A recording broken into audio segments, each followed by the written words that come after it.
Welcome everyone, Dylan Gemelli here today with a brand new video for you, and today's video is going to be awesome.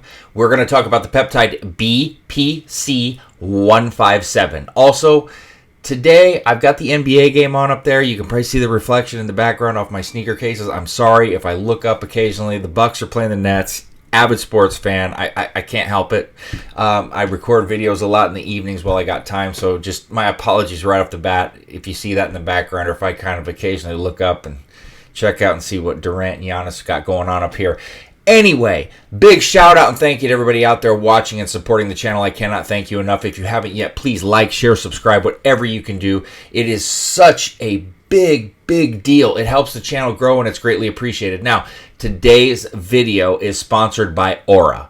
Aura is the ultimate credit monitoring service offering the widest variety of identity theft and credit monitoring options. With Aura, you're going to get a lot of different things. You're going to get 3 bureau credit monitoring and identity theft protection with alerts. You've got password protection so you can store your passwords privately. You've got the Aura antivirus software.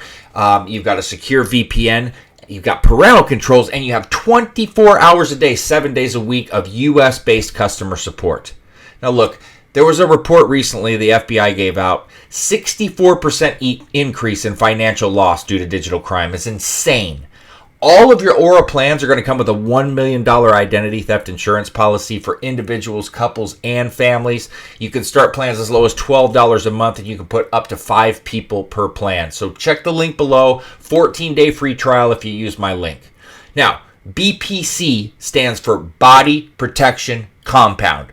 So it's actually a synthetic pentadecapeptide, which means it consists of 15 different amino acids. Now, it's derived naturally from naturally occurring BPC and the sequence of amino acids which are most active in the body. It was actually first discovered in human gastric juice, I think it was 1991. It was later isolated by researchers with the intent on examining its therapeutic properties. So it was initially used to prevent stomach ulcers, but they found other uses for it. Now, the main use that they found that we're all familiar with is the healing aspect benefits. But listen, it's actually believed and it's been shown that there are multiple mechanisms through which BPC is able to promote its healing effects when it was given to different test subjects. One of the mechanisms was through the formation of blood vessels, and that's known as angiogenesis. Now, it does this by upregulating vascular growth factor, which is a protein in the body, and it's responsible for stimulating the growth of new blood cells. It also increases blood flow in the body by increasing the production and then the release of nitric oxide. Now, animal studies actually have shown that BPC can accelerate the rate of recovery from a variety of injuries, but there's really not a ton of human studies, I'll get into that later, conducted on the effects and safety of BPC for humans, and that's why it's still noted as a research chemical. We'll talk about that here shortly. There are years and years and years of logs and feedback and things all over social media forums for BPC that I can point out, and you're going to have an endless amount of people showing what their experiences were. Now, a few things that I found. It may be neuroprotective. There was a review from 2016 and it examined the connection between gut health and cognitive disorders in rats, and the research found that BPC affects the rat's brain function in a few different ways. So it lowered depression in rats facing chronic and unpredictable stress. It actually inhibited symptoms of alcohol withdrawal and an alcohol intoxication, and it repaired damaged nerve branches within the brain. So it appears to remain stable in human gastric juice, which is one reason research interest is so high in it to begin with. It also may help with treating traumatic brain injury, and it might improve gastrointestinal health.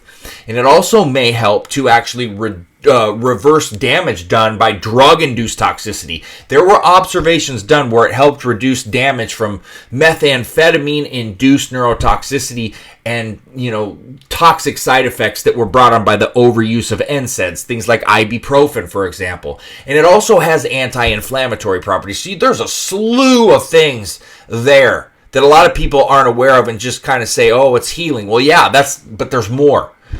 So when you start to research the dosing, what you're going to find is you're not going to really find a clear answer. Some studies say 10 micrograms per kilogram of body weight. So by that math, 144 micrograms of BPC would be needed for someone weighing like 90 kilograms or about 198 pounds. So what many people tend to do with, I haven't found any drawbacks to whatsoever, is 250 micrograms twice a day, putting you at 500 micrograms a day. Generally, I see people between 200 and 500, but more or less 500. You can interject this intramuscularly or subcutaneously. Animal studies show, obviously, intramuscular was the more effective method, but most people do subcutaneous. There's no convincing evidence to show whether BPC acts kind of systemically or locally, but data from rat studies show that it acts locally, which we know. It says that you should inject it close to your injury, and that's stressed everywhere. Now, you've got to reconstitute it just like any other lyophilized peptide. So you want bacteriostatic water, and you can cycle it from anywhere from 4 to 12 weeks. Here's the phases that you go through when using it for healing. I want to break this down. So phase 1 is the inflammatory phase, and that's days 1 through 5. You've got platelets aggregate and trigger the release of pro-inflammatory mediators, and then a clot's formed around the sites of the injury, and that stops further bleeding from occurring, and that's later broken down by cellular compounds called macrophages.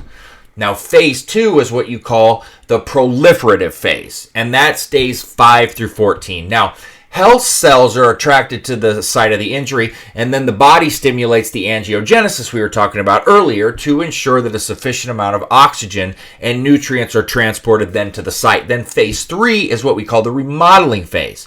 That's day 14 and beyond.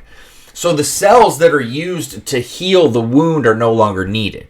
They're removed, and a scar with properties resembling the original tissue is then formed. Now, in animal test subjects, BPC was shown to treat burn wounds, heal skeletal muscle injuries, and restoring full functionality to the muscles being healed. It showed to heal spinal cord injuries in rats, and it was also helped accelerate the speed at which their tendons that were injured were healed.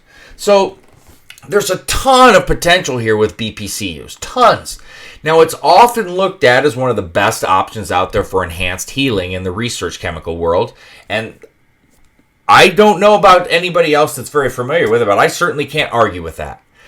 I've got a video coming out, and it's called the Ultimate SARMs and Peptide Healing Stack. I've put out the SARMs Healing Stack before. This one's going to be even better. And, of course, BPC and TB500 are going to be part of that. I'm trying to really spread the love on the peptide videos and get more out there, and there's some things out there that I don't see people mention, and I want to bring those up and just really dive into these things more. Now, real quickly, I told you we talk about this a little bit later, and I kind of grazed over it, but there are tons and tons and tons of people out there that have used, you could document a decade back of seeing, and even longer, on people giving you their feedback on using BPC, what they experienced, things like that. And so what I never want to tell you something's 100% safe. I'm just going to tell you this. When it comes to something like this, it's on the much lower level of side effects as opposed to, harsh steroids, really strong SARMs like S23, something like that, pro-hormones. It's not anywhere even in that realm on things you need to be concerned about. It's very few and far between, if anything. Obviously, you don't want to overuse it and abuse it. That should be common sense, but it's not for everybody, but it should be. Keep it at 12 weeks max and then cycle off of it a little bit and go back on if need be, but you don't want to treat this like it's the magic pill or cure, but it definitely speeds up and helps and enhances the healing process. So BPC-157, really intriguing stuff here, and I hope that helps. So that being said, stay tuned for plenty more to come. Dylan Gemelli signing off.